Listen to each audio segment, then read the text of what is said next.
Labour has passed its first electoral test under the leadership of Jeremy Corbyn with a comfortable win in the Oldham West and Royton by-election. Now the shipping forecast issued by the Met Office on behalf of the Maritime and Coast Guard Agency at 0015 on Thursday the 2nd of July 2015. There are warnings of gales in Viking, North Utsira, South Utsira and Forties, all good, occasionally poor, but becoming very poor at times later. Now, in a moment on the World Service, you can hear the news on Radio 4 Extra. There is an edition of Dead Ringers from the year 2000, but that's it from us.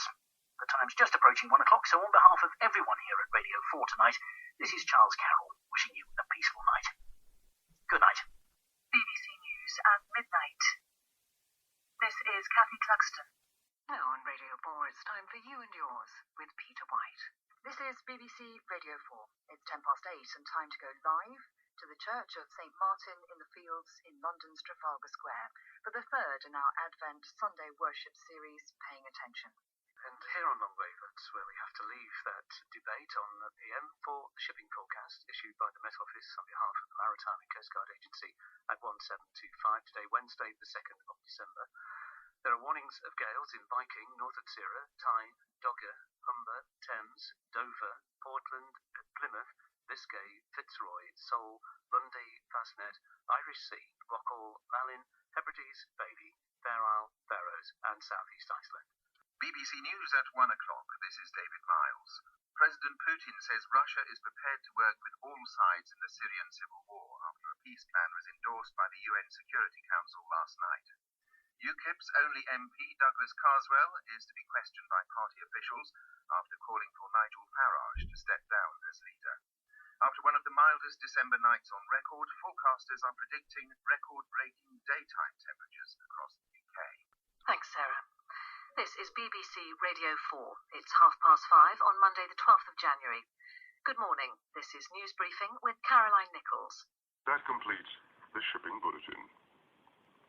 And that's all from us here at BBC Radio 4 for tonight. As usual, in a moment or so, we'll meet up with the BBC World Service, and their programming and news will take us through until 5:20 later this Wednesday morning, when we return with another extended shipping forecast and also a news briefing. For now, though, thanks for your company. I am Neil Nunes, wishing for you a very good night. BBC News at 6 o'clock. This is Howard Philpott. Good evening. Soldiers are urgently helping to reinforce flood defences and fill sandbags in Cumbria, where more persistent heavy rain is forecast in the next few hours. Syrian activists say a top rebel commander has been killed in a Russian airstrike. The Queen, in her Christmas address, has spoken of the moments of darkness confronting the world. Welcome to BBC Radio 4. Saturday, the 3rd of January, and it's a damp, dreich morning. You'd think it was midwinter or something. Good morning, this is Susan Ray with Thomas Schaffernacker on Ships and Weather Duty. I think we'll hold him responsible. And that draws things to a close here on Radio 4 for another day. We'll be handing over to colleagues at the BBC World Service who are standing by with the newsroom. Radio 4's New Day will begin at 5:20 with the morning shipping forecast, followed by news briefing. And after the Archers Omnibus, there'll be live coverage of the Ceremony of Remembrance at the Cenotaph from 10:30.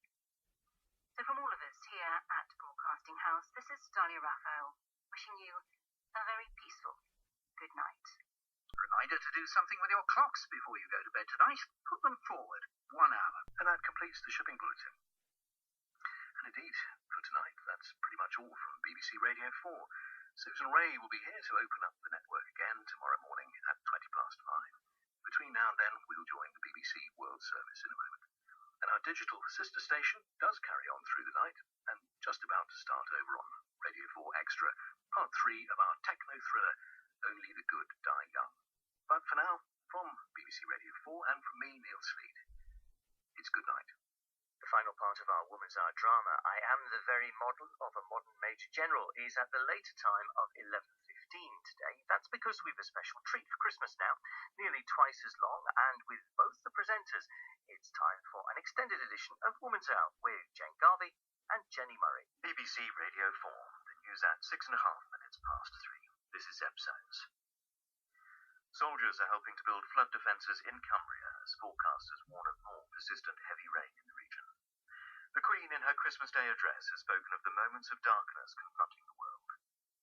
India's Prime Minister has made a surprise visit to Pakistan, the first by an Indian leader for more than 10 years. BBC News at midday on 198 longwave. The RAF has carried out new airstrikes against the Islamic State group in Syria. The targets were on an oil field run by the militants. The Defence Secretary Michael Fallon has been visiting RAF Akrotiri in Cyprus. He told members of the RAF that it would not be a short mission in Syria.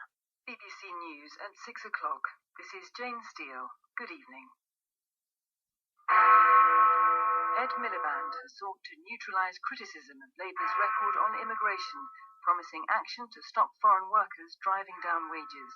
The Conservative said he was still in denial about past failures. The Home Secretary Theresa May has expressed concern about the decision not to prosecute the former Labour MP Lord Janner for child sexual abuse. BBC News at midday. David Cameron's attempt to renegotiate Britain's membership of the EU has met with more opposition, this time from the Polish Prime Minister. After talks in Warsaw, Beata Szydło said she did not see eye to eye with Mr Cameron over his plans to restrict benefits for EU migrants.